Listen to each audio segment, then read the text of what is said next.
Oh, my little honeybee. Hello everyone. In today's video, we're going to be reviewing Wylde Flowers. Wylde Flowers is a great game that surprised me in a lot of ways. There are a few downsides though, or things that I personally would have changed if I was the one who was in charge of making the game. So if you're on the fence about the game, make sure you listen up because I'm going to talk about all the good and all the bad. For Wylde Flowers, I'm actually going to add a section called The Setup. Why am I adding this? Because this game, the setup is a little bit different from most of the other farming sims and cozy games that we are used to. In this game, you do not create your own farmer and then inherit a farm. You actually play the role as Terra. This means that everyone who plays the game must play as the female character, and I have to say that this is both good and bad. Of course, on the downside, we don't get to design our own character, and so some people that might be a deal breaker. I know for me personally, this was one of the reasons that I held off initially on Wylde Flowers.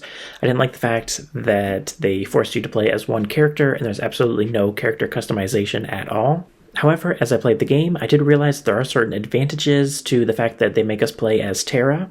One thing is that the characters in the game, they have a deeper relationship with Terra. They all have backstories, and some of them knew Terra from when she was a child, so there's a lot more depth than we get in a lot of the other farming games. In addition, in this game, you do not inherit the farm from your grandfather. Your grandmother, who's been feeling not so well, she invites you to stay on the farm so that you can take care of her and maybe one day inherit the farm. I actually really enjoyed this because a lot of Story of Seasons, Harvest Moon, and even Stardew Valley, they're all about, okay, you inherit the farm after your grandfather dies. In none of those games did you actually get to go and meet your grandfather before he died, and so you didn't really have that deep connection with him. But in Wylde Flowers, you get to go to the farm, you get to stay on the farm with your grandma, and your grandma is going to teach you the ropes. This, I thought, was a really cool spin on the typical farming game storyline. The next thing we're going to talk about is the graphics and the performance. I played this game on the Nintendo Switch and I had zero problems with performance and zero problems with the graphics. Now, I don't know if it's just me, but when I first started playing this game, I really thought the graphics were really reminiscent of The Walking Dead. So if you played that game by Telltale, I don't know what it is, but I found the graphical style of Wylde Flowers to be really similar to The Walking Dead. When I first started playing the game, yeah, that's all that I could think of. That being said, I do think that this game has a really cozy feel, and the graphics in this game are really, really good. This is one game that I think it doesn't really matter which platform you get it on, because, yeah, the Switch did not struggle with this game at all. Next, let's get into one of the most important aspects, and that is the gameplay. I do have to issue a slight warning, and that is that the gameplay speed is a little bit slower than it is in other games. What does that mean? It means that a lot of other games nowadays, like Stardew Valley and Story of Seasons and Harvest Moon, they all have these systems where you're constantly leveling up your abilities, you're constantly maybe finding random items and all these other things. But in Wylde Flowers, the gameplay is a lot slower. So you're not going to be leveling up your skills, you're not going to be searching for worms in the dirt, and you're not going to be doing those type of things. So in Wylde Flowers, you're not going to be leveling up your farming skill, you're going to be slowly unlocking more and more things, but yeah, you're not going to be improving your farming ability. There also is not a museum where you keep a bunch of rare items and stuff like that. In this game, you will collect different things depending on the season, and of course there's farming and fishing and all the things that you would expect. And I do have to say, I also like the fact that the fishing system in this game is quite simple. It's not quite as complicated as in most other games these days, so I did enjoy that. Another thing that I really enjoyed was the item management, or I guess I should say the lack thereof. I really hate when you're playing a farming game and then the whole time you're just constantly worrying about, oh, do I have enough room in my inventory? I know this is always an issue in Stardew Valley because when you go to the mines, you're definitely going to fill up your rucksack and then you have to go home early.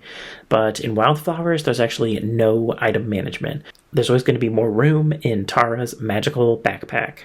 For me, in the past, I played Harvestella, and I really enjoyed how that game did item management, and I have to say, Wylde Flowers, it does it even better, because there's no, storage bin. It's just everything is always in your inventory at all times. And I really like this aspect, and I hope that other games also end up doing this. I would say on the whole that I really enjoy playing this game, and the gameplay is fun. You are going to have your own farm, and you're going to be planting seeds and watering crops, and you're also going to be raising animals. But yeah, everything, it just feels a little bit slower than it does in other games. Now, some people would say this as a good thing because, if you're looking for a cozy game to just relax with, then it could be up your alley. But if you're someone who's looking for a thrill, you really love leveling up your skills, and you love finding different rare items, then yeah, maybe this is not the game for you. Next, I want to talk about the social aspect of this game because, wow, this is a game that definitely puts the storyline and the social aspects of the game at the forefront. First of all, this game has voice acting. What was that? Yes, I said it. This game has voice acting. I don't think you can repurpose our tax dollars like that. I agree with Marty. So I know most of the other games that we're used to in this genre, they do not have voice acting, but this game has full voice acting.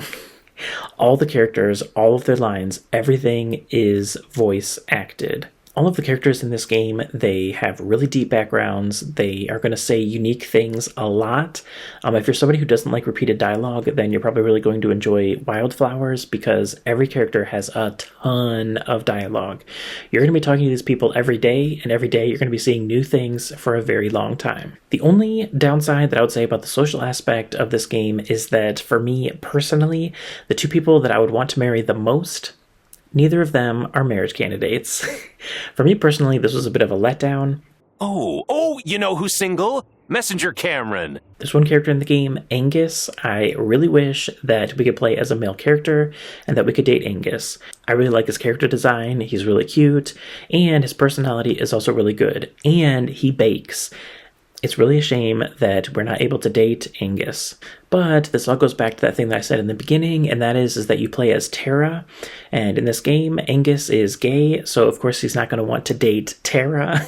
He's also taken, he has a boyfriend, or I guess a fiance. But yeah, I wish there was also like an alternate universe version of this game where you could play as a male farmer and you could date Angus. The other character that I kind of wish that we could date is Violet. I don't know what it is about Violet, but I just think she's really cool, and I wish that she was a marriage candidate. If she was a marriage candidate, I probably would also choose her, but unfortunately, she isn't. For me personally, in this game, it was a toss-up between Cameron and Wesley. I was actually not really crazy about either of these characters, but they were the two characters that appealed to me the most.